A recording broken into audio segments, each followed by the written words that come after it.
ये वो लोग हैं जिनके अंदर से आज तक जाती उमरा नहीं निकला। ठीक, चलो कोई रोमांस होगा, हालांकि क्या इनका क्या रोमांस होना है, जाती उमरा में ये कौन थे क्या थे सारी दुनिया जानती है। लेकिन बुनियादी बात यह है कि ये टिपिकल एक ताजिर का रवैया है।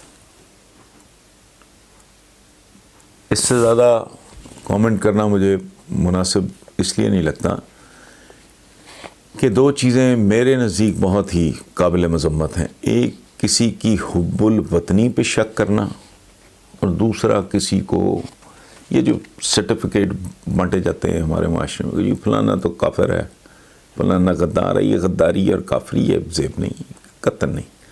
बात हो रही है रवैये की।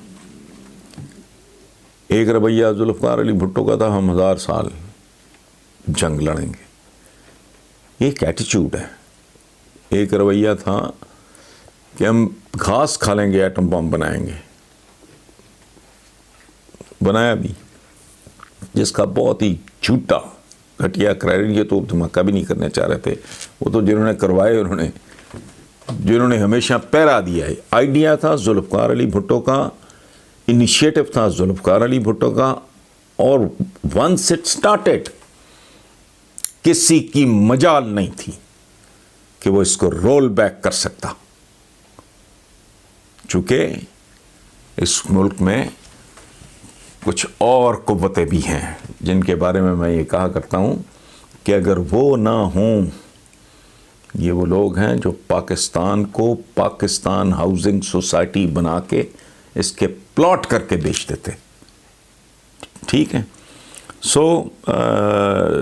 तस्नीम असलम साहिबा का शुक्रिया कि उन्होंने कम से कम मुझे ये रिमाइंडर के तौर पे आया है मेरे लिए कि ताजरों से इसीलिए बचना चाहिए कि इनके लिए ज़िंदगी में अल्टीमेट चीज़ जो है वो होती है नफ़ा, फ़ायदा, जिसके लिए ये कुछ भी कर सकते हैं, किसी भी हद तक जा सकते हैं।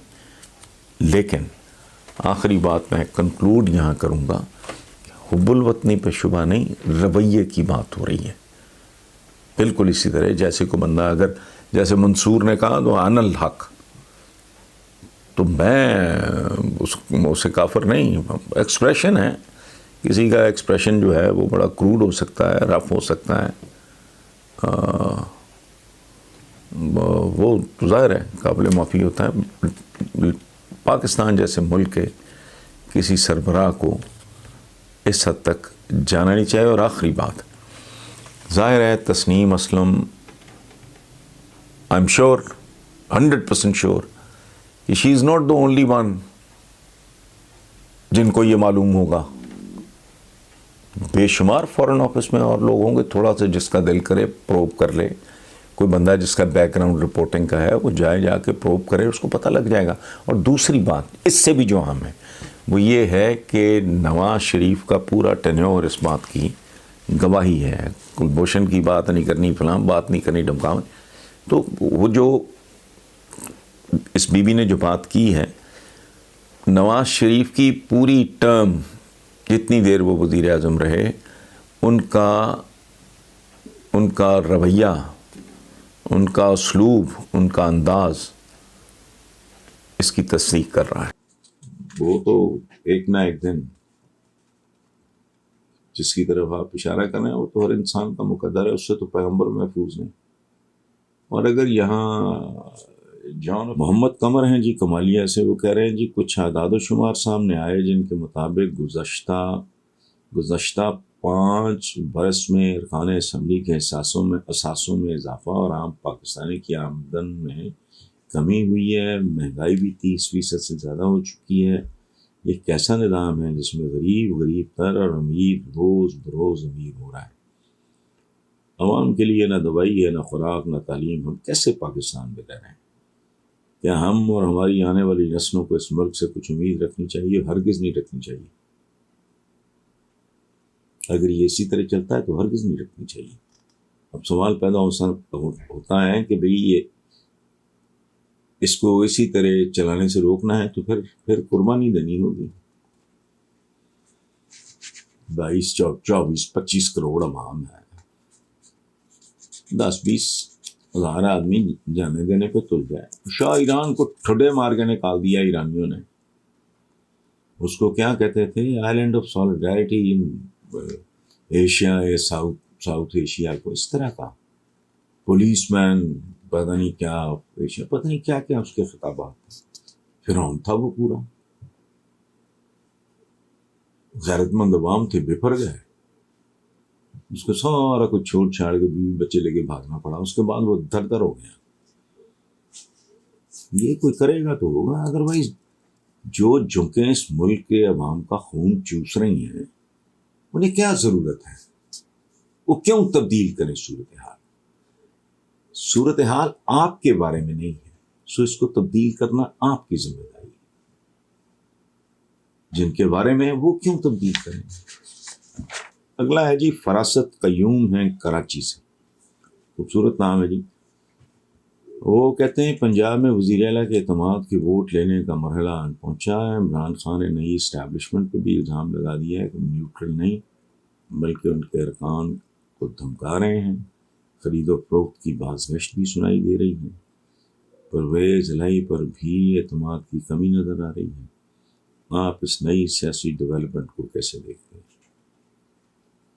ये नई सियासी डेवलपमेंट नहीं है फरासत साहब, आपका तो नाम ही माशाल्लाह फरासत है। पाकिस्तान की पूरी तारीख इसी गंद से भरी हुई है। यहाँ तो किसने किसकी कमर में छुरा नहीं घोंपा।